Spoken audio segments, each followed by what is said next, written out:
I love that belief about, keeping yourself in that 21-year-old mindset, because it really is, we're born into this world as babies, completely fearless, aren't we? And the fear just, I always wonder, like, how does the fear creep in? What's the difference between you being fearless and me being a scaredy cat? Do you know, I don't think there's that much difference in that. And I'll again use bungee jumping, because I did a bungee jump just before I jumped out of the aeroplane for the first time, just to use this as an example. It was really terrifying. Yeah. Absolutely terrifying, but sort of made myself do it, and then felt, quite good that I'd done that. And the same with the skydive. It was absolutely terrifying, but once I'd done it, I thought, well, I could do that again. So then when I did get employed as a camera woman, it was really interesting how suddenly jumping out of an aeroplane became very normal. And I used to say to people, getting up, going to work, jumping out of a plane is as normal as getting up and cleaning your teeth. And so I was able to normalize that fear.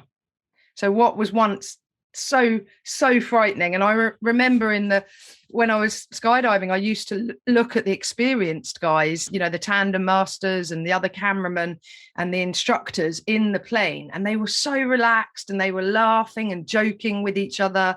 And I just remember thinking, how can they be like this when I'm just terrified? And before long, that was me. That was me laughing and joking. So I don't think it's that big a gap really between fear and fearless. Yeah, well, it's almost, I suppose it's almost like a muscle, isn't it? Like the more so what you're talking about really is flexing that muscle with the practice. It is. Yeah, absolutely. So it's quite fascinating really when you just start pushing yourself, and suddenly what seemed impossible becomes possible, and then becomes an everyday habit or a routine, and then it becomes completely normal.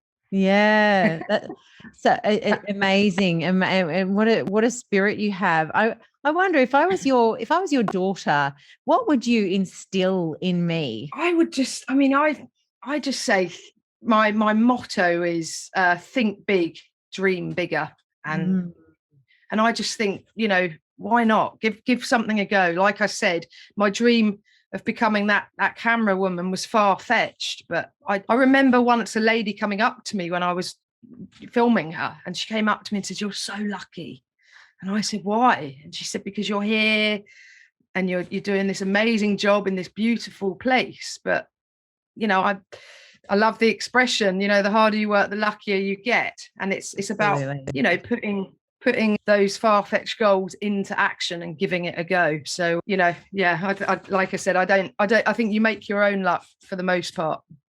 Absolutely. It's like your thoughts, your dreams, and your actions turn into your reality, isn't it? I mean, you sure are an action taker. Yeah, absolutely. And I never, I grew up sort of as a young adventurer, and, used to do triathlons most weekend. I was competing from about the age of 6 or 7, so very young. So I was doing running, swimming, like target shooting, and horse riding. And I remember just being really competitive, even at a young age. We were there like literally as a team. So there was 4 girls. I think we were like 4 7-year-olds, and we used to win most times out. And what I realized very early on was the importance of teamwork, and that you couldn't be good at everything. So I was a terrible runner, but there was a brilliant runner in the group. I was good at the swimming, and that some of the others weren't so good. I was good at the horse riding, and my shooting was okay, but the other girls were good at the bits I wasn't. And for that reason, we used to, like I say, win most times out.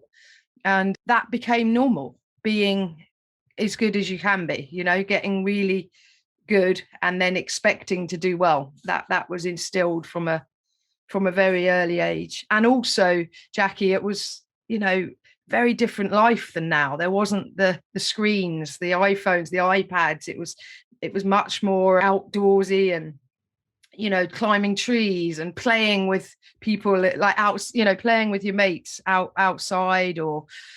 And what I loved, I think, about my childhood was, well, 2 things. One, if I fell off the horse, you get back on. So there was no sort of you know, wrapped up in cotton wool.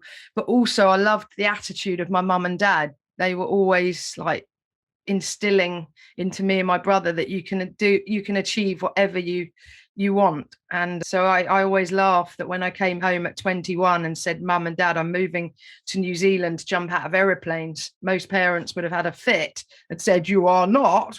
And they were like, go for it, that's fantastic. And they just gave me full support on that. And looking back now at 42, I just say to my mum and dad, God, you guys are amazing. She didn't stop me. And I think there's something huge. And when I climbed Everest, you know, my mum wanted to come with me. Oh, wow, what an experience. Just to be at base camp. I mean, given half the chance, she'd have probably wanted to go higher, but she just wanted to be there and be a part of that. Keep reaching to feel better, because the world needs you to feel good so you can share that very special gift that only you have. And if you want more, check out my next video here.